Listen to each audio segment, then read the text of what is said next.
democracy is not a spectator sport. It is something that everyone has to be involved in. And I wanted to have a little town meeting here today with 8th graders who are ready for the future, because in our state of Illinois, in order to make our democracy stronger, we have to go down to Springfield, our state capital. I have a house there called the Governor's Mansion that I am honored to reside in temporarily.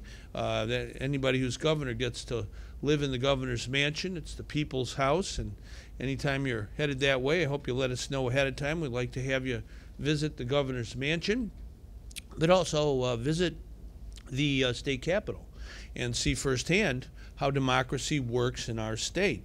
Because we have a Constitution in Illinois, and it says on May 31st of every year, that's the deadline for the legislature, the General Assembly. We have a House and a Senate. They call it the General Assembly. They've got to get their work done. They're like you. They got to get their homework done, you know. And there's a deadline. You don't get to wait and wait and wait. You got to kind of meet the deadline. So our legislators now, here we are 9 days from the deadline, and they're doing their homework. And I'm the governor, and I got to do my homework. And so we're all working, and we believe in work, hard work. And we have to do hard work for the future of Illinois. That's how I look at it as governor. The governor sort of has to be the person who looks to the future, you know, as a custodian of the future. I went to Georgetown University School of Foreign Service long ago. That's where I went to college. I went to Fenwick, then I went to Georgetown. But when I was at Georgetown, we had a great professor there. He's passed on now. And he said that the great thing about Americans is they sacrifice some of their present in order to help their children's future. And you are our future. I know that folks here, you young people here, you're going to do a lot of good things in life. You're going to make a difference, help other people, and help our country and help our world.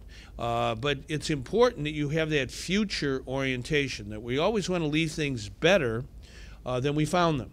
And so right now, as we do our homework in Springfield, with the legislators and the executive branch of government that I'm the head of, we've got to really have that future focus. We've got to make some changes in Illinois that make our future better, particularly for education.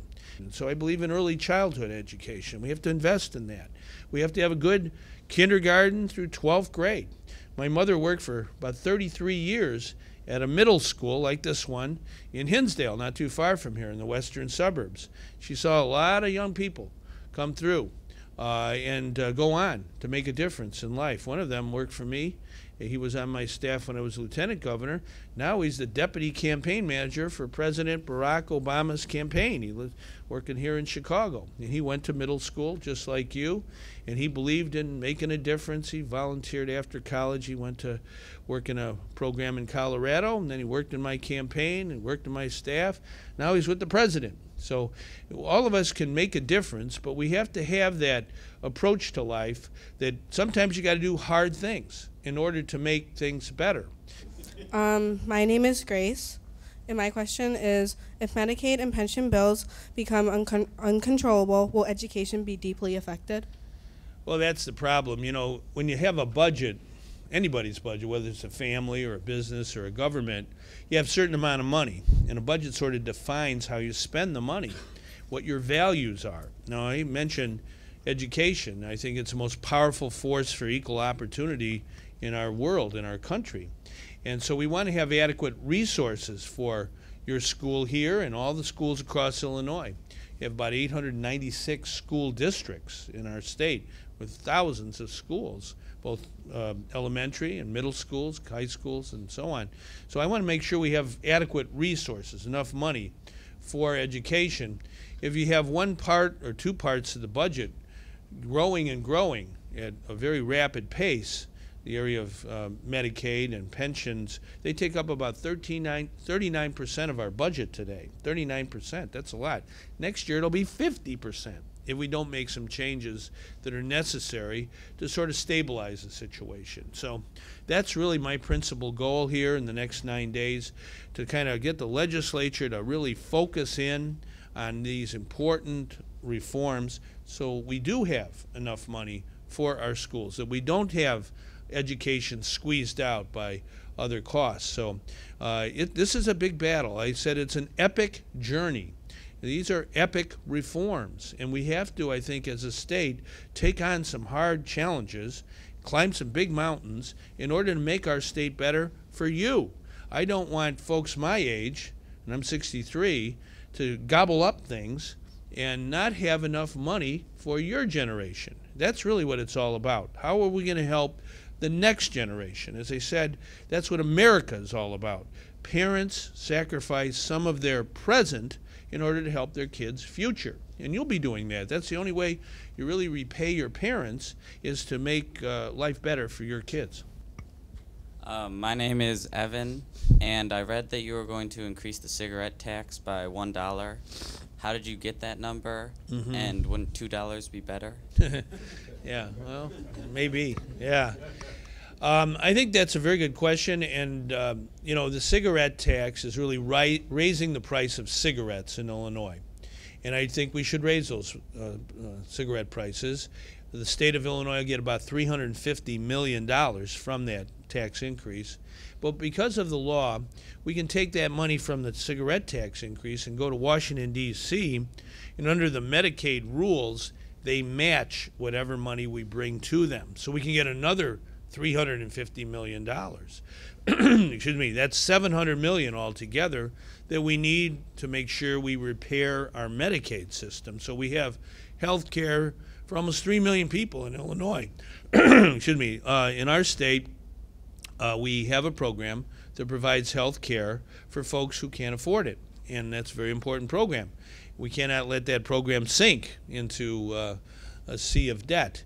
So we need to raise some revenue for it. That's what the cigarette tax is, getting more federal money. We've had to make some economies as well. Now, one of the virtues of this program is by raising the price of cigarettes, at least $1, it discourages folks like yourselves from smoking in the first place. We don't want you to smoke.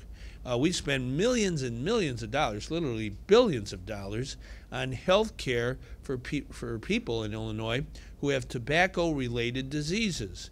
Now, there have been all kinds of studies that found if you raise the price of cigarettes, young people in particular don't start smoking, especially in their teenage years.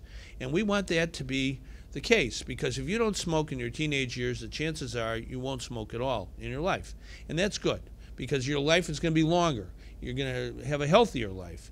We have to use public health measures to help the people live longer and live better.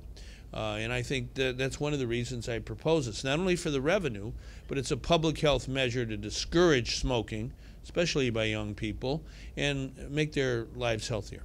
My name is Duncan, and I was wondering what will happen if we can significantly reduce costs from Medicaid and pensions. Well, it won't be good. It'll be very difficult for the common good of Illinois if the legislature fails to get a majority on the measures that we've talked about. But I, as I said earlier, feel optimistic. I think in life, if you want to make a difference, you got to have a positive attitude, you know, and no matter how hard it is, if it's important, if it's going to make a difference, not just for a moment or two, but for years, that generation, then you got to really put your heart and soul into it. So that's what I'm doing. Now, if we don't win, it'll be disastrous, frankly, for the people of Illinois. The cuts in education will be radical cuts and will be very harmful to you and to your fellow classmates all across Illinois. We're not going to let it happen. We're going to make a stand for the people, for the young people in particular of Illinois. As I said earlier, I had a teacher in college, and I went to university. I was a freshman. William Jefferson Clinton was a senior at Georgetown University School of Foreign Service. We had the same teacher.